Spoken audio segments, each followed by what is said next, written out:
বলেন। আজকে এই মহান বিজয় দিবস উপলক্ষে বাড়িটা উঠায় ভালো ওটা বিসমিল্লাহির রহমানির রহিম। আজকে এই মহান বিজয় দিবস উপলক্ষে বিজয়ের মেলা আমরা আসছি মাঠেও মানুষের অভিভাবক, মাঠেও মানুষের নেতা খন্দকার আবুয়াস পাক ভাই তার নেতৃত্বে মহান বিজয় দিবস উপলক্ষে বিজয়ী শহীদদের আত্মার মাগফিরাত কামনা করছি। এই পর্যায়ে আপনাদের মাঝে ঢাকা জেলার সংগ্রামী সাবেক ছাত্রনেতা, বর্তমান ঢাকা জেলার যুব দলের সম্মানিত যুবনেতা খন্দকার শেখ সেলিম ভাই এই মুহূর্তে আপনাদের মাঝে। বিসমিল্লাহির রহমানির রহিম। আজকে মহান বিজয় দিবস। এদেশে 1971 সালে মুক্তিযুদ্ধ হয়েছে। কিন্তু আজকের এই স্বাধীনতা মানুষের অনুপ্রেরণা দেখে মনে পড়ে যায় সেই রাখা আমরা শহীদ প্রেসিডেন্ট জিয়াউর রহমান যদি জন্ম না হতো বাংলাদেশ আজকে এই স্বাধীনতা আমরা পেতাম।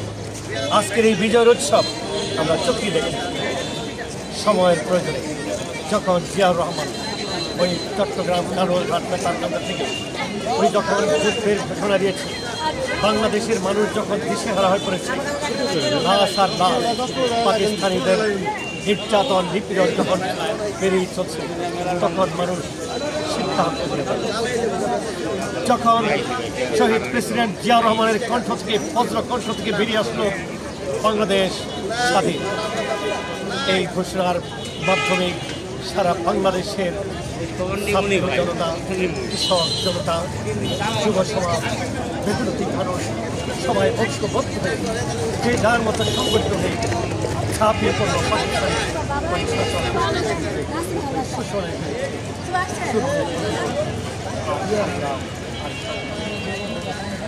দীর্ঘদিন আমাদের করতে হয়নি, খুব অল্প সময়ের মধ্যে 9 মাসের যুদ্ধ চলার মধ্যেই আমাদের বিজয় ছিনিয়ে আনতে সক্ষম হয়েছিল। কিন্তু অত্যন্ত পরিতাপের বিষয় যে বাংলাদেশে এই 17 বৎসর এক পরাধীনতার শৃঙ্খলে মানুষ আবদ্ধ হয়েছিল। মানুষের বাক স্বাধীনতা রোধ করা হয়েছিল। ওই ভারতের ইশারায় বাংলাদেশে একটা দাবিদার সরকার, এই পেশিবাদী সরকার বাংলাদেশের মানুষের মৌলিক অধিকার হরণ করেছে, ভোটের অধিকার হরণ করেছে, মানুষের কথা বলার অধিকার হরণ করেছে। মানুষ যেন কারারুদ্ধ হয়েছে। 2024 সালে 5ই আগস্ট ছাত্র জনতার অভ্যুত্থানে বিপ্লবের মাধ্যমে বাংলাদেশের আকাশে এক মধুর সূর্য উদয় হয়েছে। বাংলাদেশের মানুষ এখন কথা বলতে পারে, বুক করে নিঃশ্বাস দিতে পারে। আজকের এই বিজয়টা দীর্ঘদিনের কামনার ছিল, প্রত্যাশার ছিল।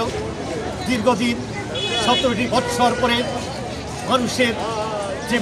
মানুষের যে কামনা বাসনা প্রকাশ করার সুযোগ এসেছে। বিজয় কি জিনিস আমরা ভুলে গিয়েছিলাম, আনন্দ উল্লাস আমরা ভুলে গিয়েছিলাম।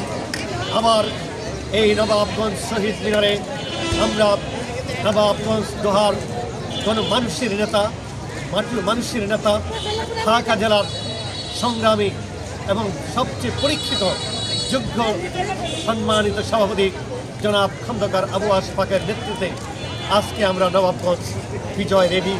সর্বশেষে আমরা শহীদ মিনারে আমরা মেলা উদ্বোধন করছি, সবার সাথে কৌশল বিনিময় করছি। সবাই ভালো থাকবেন। বাংলাদেশ জিন্দাবাদ, খন্দকার আবুয়াস পাক জিন্দাবাদ, আগামী দিনের দেশনায়ক তারেক রহমান জিন্দাবাদ, দেশনেত্রী বেগম খালেদা জিয়া জিন্দাবাদ, শহীদ জিয়া।